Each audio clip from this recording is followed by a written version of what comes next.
जैसे ही आदमपुर उपचुनाव को लेकर के भारतीय जनता पार्टी की तरफ से भव्य बिश्नोई का नाम सामने आया, वैसे ही राजनीतिक गलियारों के अंदर सरगर्मियां बढ़ गई। आम आदमी पार्टी ने तो भारतीय जनता पार्टी को इस कदर घेर लिया कि अनुराग ढांडा ने प्रेस कॉन्फ्रेंस तक बुला डाली और ये तक कह डाला कि अब जो है ये चुनाव सिर्फ दो कैंडिडेट्स के बीच के अंदर रह गया है। एक तो है आम आदमी पार्टी का स्थानीय उम्मीदवार, तो वहीं भव्य बिश्नोई को विदेशी कैंडिडेट तक करार दे दिया। आपको बता देते हैं भव्य बिश्नोई को लेकर के जमकर तंज कसे गए। यहाँ तक ये भी कहा गया कि आदमपुर की जनता को अगर कोई अपनी समस्या का समाधान कराना हो तो क्या अब उन्हें प्लेन के अंदर बैठ करके विदेश जाना पड़ेगा। यही नहीं बल्कि कांग्रेस तक को नहीं छोड़ा गया। कांग्रेस के बारे में ये तक कहा गया कि कांग्रेस जो है इनडायरेक्ट तौर के ऊपर जो है कुलदीप बिश्नोई को फायदा पहुंचाने के लिए कोई एक ऐसा कैंडिडेट मैदान के अंदर उतारेगी जिससे जो है कांग्रेस के वोट कट जाए और कुलदीप बिश्नोई को वोट मिल जाए। हालांकि अब आप लोगों को क्या लग रहा है कि ये आम आदमी पार्टी की बौखलाहट है या फिर कहीं ना कहीं गेम जो है वो पलटता हुआ जा रहा है। ये सुनिए अनुराग ढांडा ने क्या कहा। आज हम एक विशेष उपलक्ष्य, एक विशेष बात करने के लिए यहाँ पर सब इकट्ठा हुए हैं।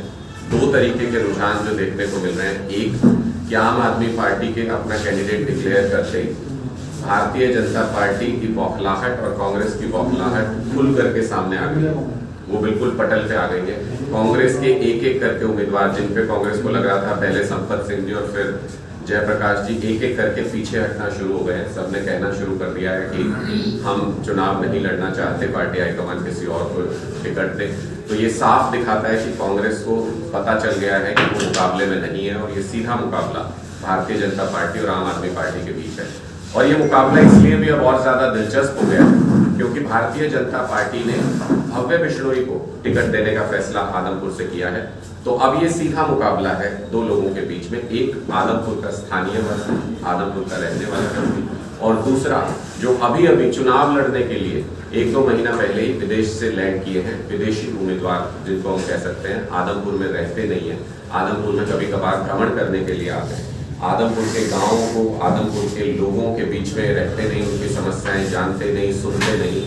और पहले भी जब लोकसभा चुनाव भव्य बिश्नोई ने यहाँ से लड़ा था बिहार से, तो इसी कारण से उनको आदमपुर की जनता ने सिरे से नकार दिया था बिल्कुल, और उनको करारी हार आदमपुर विधानसभा के अंदर उस लोकसभा चुनाव में देखने को मिली। एक तरफ भव्य बिश्नोई हैं जो अंग्रेजी बोलते हैं, विदेशों में पढ़े हैं, और दूसरी तरफ आदमपुर के स्थानीय लोगों के बच्चे, गरीब लोगों के बच्चे, जो 5वीं क्लास का बच्चा भी हिंदी और अंग्रेजी सही से नहीं पढ़ पाता है। उमेश शर्मा जी शिक्षा संवाद यात्रा पूरे एक एक गांव में कर रहे हैं आदमपुर के, और वहां पर जब देखने को मिलता है कि 5वीं क्लास के बच्चे से अगर उसकी किताब पढ़ने के लिए, इंग्लिश पढ़ने के लिए दे दी जाए तो वो इंग्लिश में एक भी वर्ड पढ़ नहीं पाता है, एक भी सेंटेंस ठीक से नहीं पढ़ पाता है। तो ये दो जो रियलिटीज हैं, जो स्थानीय बच्चों की जो रियलिटी है और एक कुलदीप बिश्नोई जी के बेटे की, भव्य बिश्नोई की जो रियलिटी है कि वो विदेशों में पढ़े हैं, अंग्रेजी बोलते हैं, और यहाँ स्थानीय स्कूलों को, सरकारी स्कूलों को बंद करने की साजिश भारतीय जनता पार्टी सरकार कर रही थी।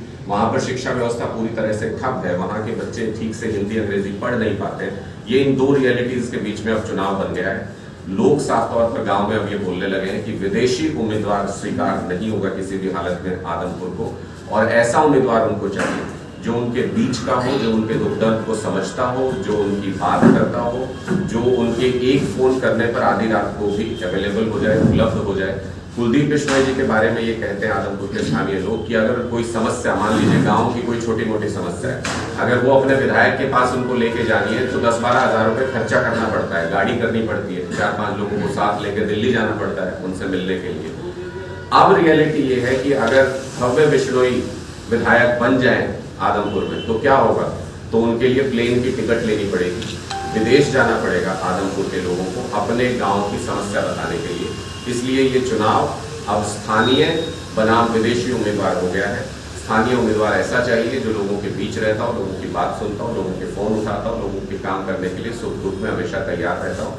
और विदेशी उम्मीदवार वो जो चुनाव लड़ने से कुछ महीने पहले यहाँ पर लैंड किए हैं, उनको टिकट दे दिया गया है, और चुनाव लड़ने के बाद कौन से देश में होंगे, कहाँ पर मौजूद होंगे, इसके बारे में किसी को कोई अता पता नहीं है। ये स्टार रियलिटी अब आदमपुर के लोग देख रहे हैं। इसलिए आज रोहतास खिलेरी जी आपके बीच में हैं, बहुत फेमस पर्वतारोही हैं, हिसार के, आदमपुर के रहने वाले हैं। ये आज आम आदमी पार्टी को यहाँ पर ज्वाइन कर रहे हैं। मैं रिक्वेस्ट करूँगा प्रभाकर जी से कि वो रोहतास जी को आम आदमी पार्टी में शामिल कराएं।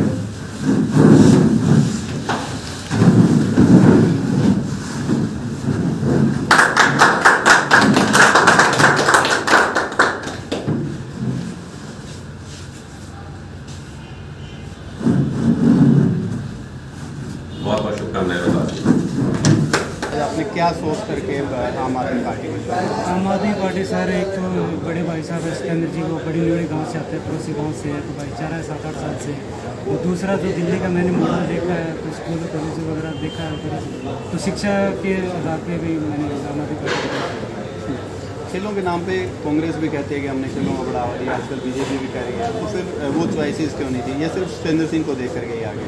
नहीं सर, अभी क्या होता है कि एक मंजिल मिलने के बाद दूसरी मंजिल दिखाई देने लग जाती है। तो अभी क्या है कि जब एक छोटा बच्चा होता है उसको समझ हो जाती है कि जब वो भी बड़ा होगा तो उसको या तो सरकारी नौकरी के लिए उसको तैयारी करवाते हैं या प्राइवेट स्कूल में अच्छे स्कूल में शिक्षा ग्रहण करवाते हैं, जिससे हमारा बच्चा बड़ा होकर भी हमारे लिए कुछ करे। तो वो एक सरकारी नौकरी तक परिवार उनको सीमित रखता है।